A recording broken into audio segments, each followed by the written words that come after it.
तबारक व तआला ने ईमान वालों को अपनी हिफाजत के लिए जो असबाब और हथियार दिए हैं उनमें से एक मज़बूत और बड़ा सबब जो है, बहुत बड़ा हथियार, वो दुआ है।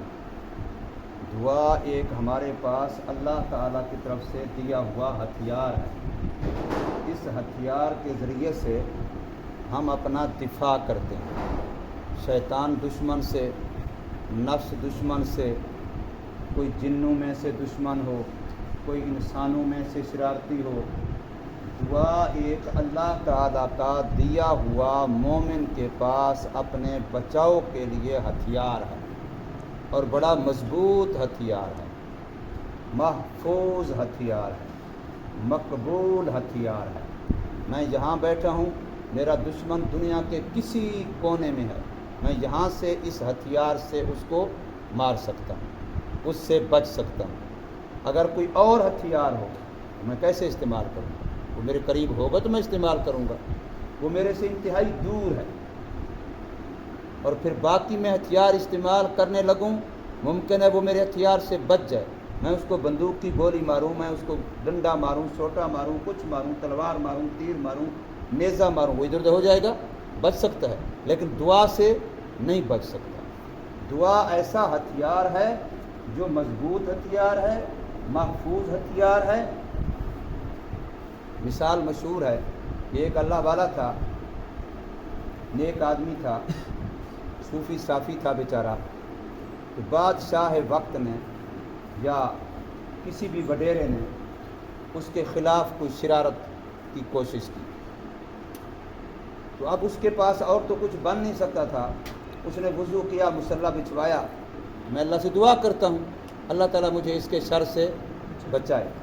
तो जो लोग वहाँ करीब थे, कोई उस बादशाह का या उस वडेरे का खैर ख़्वाह था, तो वो फ़ौरन भागा उसके पास।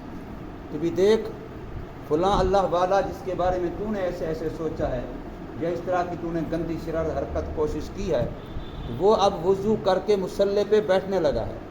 अगर उसने तेरे ख़िलाफ़ बद्दुआ कर दी तो फिर तू बच नहीं सकता। अब भी वक्त है, इससे पहले पहले उससे माफ़ी मांग ले, वरना अगर वो मुसल्ले पे बैठ गया और उसने दुआ शुरू कर दी, तेरे ख़िलाफ़ दुआ करेगा, बद्दुआ करेगा, तो फिर तेरा मुकाबला अल्लाह से हो जाएगा, फिर तुझे को बचा नहीं सकता। अभी बात समझ। इसलिए मोमिन के पास दुआ एक मजबूत, महफूज, ज़बरदस्त हथियार है। हमारी कमज़ोरी ये है कि हम इस हथियार को इस्तेमाल नहीं करते। अब देखो कितने तवज्जो सुन रहे हैं लड़के, माशाअल्लाह। हम इस हथियार को इस्तेमाल नहीं करते। दुआ दिल का फ़ेल है, याद रखो, दुआ ज़ुबान का फ़ेल नहीं है। नंबर 2, दुआ मांगने को कहते हैं, दुआ पढ़ने को नहीं कहते। मैं पढ़ रहा हूँ, रब्बना आतिना फिद दुनिया हसनतुम व फिल आखिरति हसनतुम व क़िना अज़ाबन्नार, पढ़ रहा हूँ, तो पढ़ने का नाम दुआ नहीं है। सारी की सारी नमाज हनफी उठाओ, जितनी दुआएं लिखी हुई हैं सारी पढ़ डालो, तो तुमने पढ़ी हैं। कुरान मजीद का एक ख़त्म किया, कई ख़त्म किए, दुआएं कुरान में हैं, तुम पढ़ रहे हो। तो दुआओं का पढ़ना अलग बात है और दुआओं का मांगना अलग बात है। ये बात आपने हदीस की किताब में सुनी है, फ़ज़ाइल अमाल में, कि रसूलुल्लाह सल्लल्लाहु अलैहि वसल्लम जब कुरान की तिलावत कर रहे होते थे, फरमा रहे होते थे, जब ऐसी आयत में आते जहाँ अल्लाह से रहमत की दुआ है तो वहाँ ठहर जाते। मतलब है कि अब दुआ को सिर्फ पढ़ते नहीं, बल्कि अल्फाज को पढ़ के उसके मुताबिक दुआ मांगते। तो एक तो ये याद रखें, दुआ दिल का फ़ेल है, दुआ ज़ुबान का काम नहीं है। नंबर 2, दुआ पढ़ने की चीज़ नहीं है, दुआ मांगने की चीज़ है। दुआ मांगने की चीज़ है, और मांगना आप किसी से भी मांगें, चौधरी बन के मांगेंगे या सवाली बन के मांगेंगे? सवाली बन के मांगेंगे। मांगने के लिए आजिज़ी है, मांगने के लिए अपने आप को छोटा समझना है, मांगने के लिए अपने आप को घटिया समझना है। चौधरी बन के आर्डर तो किया जा सकते है, ऐसे करो, मुझे ये चीज़ दो, आर्डर तो किया जा सकता है, लेकिन दुआ नहीं होती। दुआ जो होती है उसके अंदर आजिज़ी होती है, उसके अंदर अपने आप को घटिया समझना होता है, जिससे मांग रहा है उसको बढ़िया और बड़ा समझना होता है। तो दुआ किससे मांगी जाती है? اللہ سے مانگی جاتی ہے، اور دعا تمام عبادتوں کا نچوڑ ہے، تمام عبادتوں کی کریم ہے، تمام عبادتوں کا مغز ہے۔ الدعاء مخ العبادہ، تو دعا مومن کا ہتھیار۔ آپ سارے نبیوں کی تعلیمات دیکھیں، قرآن میں موجود ہیں، سارے نبی دعائیں مانگتے ہیں، کوئی ایک نبی کا تذکرہ آپ کو نہیں ملے گا جو دعا نہ مانگتا ہو۔ آگی بات سمجھ؟ تو ہمارا ایک ہتھیار کیا ہے میرے بھائیوں؟ دعا مانگنا۔ کسی وقت کوئی بارے میں کوئی آپ کا دشمن ہے، کوئی آپ کا مخالف ہے، کوئی جن ہے، کوئی بھوت ہے، کوئی دے ہے، کوئی پری ہے، کوئی فلاں ہے، کوئی اسیب ہے، کوئی جادو ہے، کوئی ٹونا ہے، کوئی کچھ بھی ہے، سب کے سب آپ کی دعا والے ہتھیار کے مقابلے میں کچھ بھی نہیں۔ آپ کی دعا کا ہتھیار اتنا مضبوط ہے، اتنا تکڑا ہے، اتنا بڑا ہے کہ بڑے سے بڑے دشمن کا بھی ناک توڑ کے رکھ دے گا، اس کا منہ توڑ کے رکھ دے گا۔ بس یہ کہ ہمیں اللہ سے مانگنے کا ڈھنگ آتا ہے، اور ڈھنگ سے مانگنے کے بعد بھی کیا ہے؟ یہی کہنا، یا اللہ مجھے مانگنے کا طریقہ تو آتا نہیں، تجھے پتہ ہے میرے دل میں کیا تڑپ ہے۔ کوئی کہتے ہیں اللہ کے کعبے میں گیا ہوا تھا، غلاف کو پکڑا ہوا تھا، کعبہ کے غلاف کو، اور مانگ رہا تھا اللہ سے، دعا رو رہا تھا، کہتے یا اللہ تو دے دے گا، تیرے خزانے میں کمی آئے گی نہیں اور میرا کام بن جائے گا، تو تجھے کیا نقصان ہوگا؟ میں جو مانگ رہا ہوں تو دے دے گا، تیرے خزانے میں کون سی کمی آ جائے گی، تیرا کون سا نقصان ہوگا؟ کچھ بھی نہیں ہوگا، اور تیرے سے کسی نے پوچھنا بھی نہیں ہے کیوں دیا اس کو، وہ تو ایسا ویسا تیسا تھا، گندا تھا، برا تھا، گنہگار تھا، فلاں تھا، تو نے اس کو کیوں دیا؟ تیرے سے کسی نے پوچھنا بھی نہیں ہے، اور میں فقیر کا کام بن جائے گا۔ آگے بات سمجھ؟ تو اس لیے دعا ہمارا مضبوط ہتھیار ہے، دعائیں ہمیں کرنی چاہیے۔ آپ دیکھیں ساری نمازیں آپ پڑھتے ہیں، ہر نماز کا جو آخر ہے وہ کیا ہے؟ دعا ہے۔ اس کا مطلب کیا نکلا کہ آپ نے نماز کے اندر تکبیر تحریمہ کہی، آپ نے نماز کے لیے وضو کیا، آپ نماز کے لیے صفوں میں آئے، میری طرف توجہ کریں، آپ نماز کے لیے صفوں میں آئے، آپ نے قیام کیا، آپ نے قرات کی، آپ نے رکوع کیا، آپ نے سجدہ کیا، قومہ جلسہ کیا، قعدہ کیا، سلام کیا، جو کچھ آپ نے نماز میں کیا، اس سارے کی کریم مکھن نچوڑ خلاصہ کیا نکالا؟ دعا۔ کیونکہ آخری عمل جو ہوتا ہے نا کسی بھی چیز کا، دیکھیں ہم جہاں جلسہ کرتے ہیں، جلسے کے اندر آخری جو خطیب ہوتا ہے سب سے بڑا، جس کو ہم نے اصل بولا ہے، وہ آخر میں ہوتا ہے کہ نہیں ہوتا؟ تو یہی سمجھ لیں، بس ساری آپ نماز میں سارے کام کرتے رہے، لیکن آخر میں کیا کہہ رہے ہیں؟ ربنا اغفر لی ولوالدی وللمؤمنین یوم یقوم الحساب۔ آخر میں کیا ہے؟ دعا۔ تو ساری نماز کا نچوڑ یہی ہے۔ تو اس سے پتہ یہ چلا، آپ قرآن شروع کرتے ہیں، آخر میں کیا ہے؟ قل اعوذ برب الفلق، قل اعوذ برب الناس، دونوں میں دعا ہے کہ نہیں ہے؟ دونوں میں دعا ہے۔ سارا قرآن آپ پڑھتے گئے، 114 صورتیں پڑھ ڈالی، 6666 آیات پڑھ ڈالی، 30 پارے پڑھ لیے، سارا قرآن پڑھتے پڑھتے آخر میں کیا کر رہے ہیں؟ اللہ سے بھیک مانگ رہے ہیں، اللہ میری حفاظت کر۔ قل اعوذ برب الفلق، قل اعوذ برب الناس، یہ دونوں صورتیں اللہ سے بچاؤ مانگا جا رہا ہے، دعا ہے۔ تو بات سمجھ آ رہی کہ نہیں آ رہی؟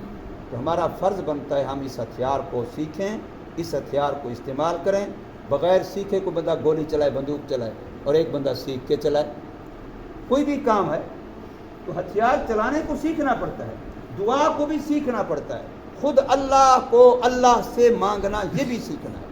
یا اللہ میں تجھ سے ہی مانگتا ہوں کہ تو میرا بن جا، میں تجھ سے تجھی ہی کو مانگتا ہوں، از ترا می خواہم، تجھ سے تجھ ہی کو چاہتا ہوں، اللہ مجھے مل جائے، یہ بھی کون دے گا؟ اللہ ہی دے گا نا۔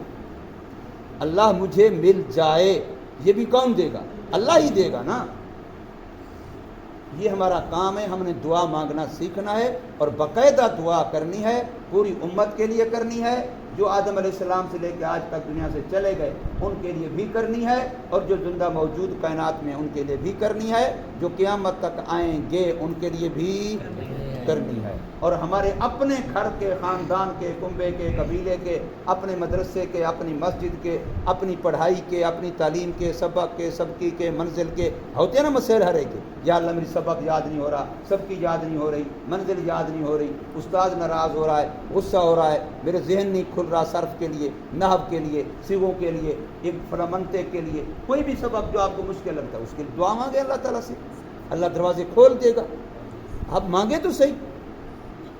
और बात समझ आई कि नहीं? अपने उस्तादों के लिए मांगे, अपने माँ बाप के लिए मांगे, अपने दादा परदादा, शक्कर दादा, जक्कर दादा, मक्कर दादा, तक्कर दादा, अक्कर दादा, नक्कर दादा, ऊपर को जहाँ तक जा सकते हैं सबके लिए मांगे दुआ। अल्लाह ताला की रहमत के दरवाजे खुले हुए हैं, ऐसे कि नहीं? हमारे मदरसा पीछे जो दऊ मोड़ में है वहाँ अब बिजली का बिल आया हुआ है 1,54,000, 1,54,000। ये एक महीने का अभी बिजली का बिल जो अभी कल 5 तारीख है, परसों 6 तारीख है, 6 तारीख को जमा कराना है, 6 तारीख लास्ट है। सारे साथी इसके लिए दुआ करें कि अल्लाह पाक अपने गैब के ख़जाने से इस बिल का इंतज़ाम कर दे, आगे वापडा वालों के शर से अल्लाह हिफाजत कर दे। वात पट महकमा, वापडा जो है ना, यह है वात पट महकमा है, अल्लाह इनके शर से फिर हिफाजत फरमाए। और दूसरा दुआ दरख्वास्त ये है कि मियाँ वाली में है कुंदियाँ शरीफ, ज़िला मियाँ वाली के साथ है कुंदियाँ शरीफ। कुंदियाँ शरीफ में घर है हज़रत ख्वाजा खान उमर साहब रहमतुल्लाह ताला अलैह का। उनके काफ़ी सारे बेटे थे, उनमें से चौथे नंबर वाला बेटा परसों फौत हुआ है, उसका जनाजा हुआ है परसों, ख्वाजा सईद अहमद साहब। तो उसके लिए बख्शिश की दुआ, दरजात की बुलंदी की दुआ। जितने भी हमारे यहाँ कोई भी आलिम दीन, खुसूसन कुर्रा दीन का काम करने वाला, कोई तबलीग करने वाला कोई भी होता है तो उसका हमारे ऊपर हक़ है, उसका हम पर क्या है? हक़ है, हम उसके लिए दुआ करें। अल्लाह तबारक व तआला अमल की तौफीक। अल्हम्दुलिल्लाहि रब्बिल आलमीन वल आक़िबतु लिल मुत्तक़ीन। व दाऊद व सुलैमान इज़ यहकुमान फिल हर्सी इज़ नफशत फीहि गनमुल क़ौमि व कुन्ना लिहुक्मिहिम शाहिदीन।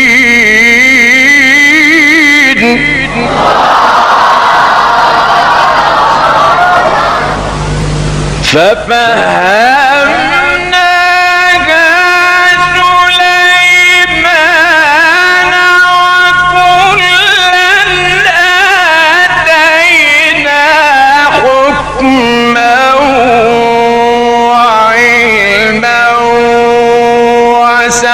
वसख्खरना म'a दाऊद الجبال يسبحن والطير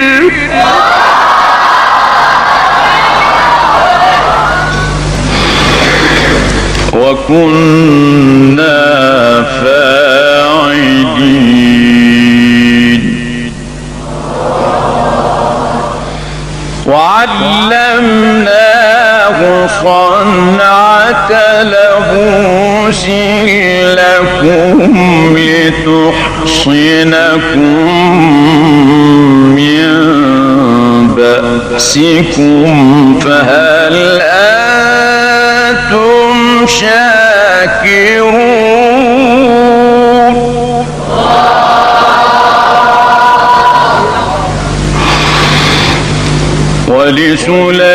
ولسليمان الريح عاصفة تجري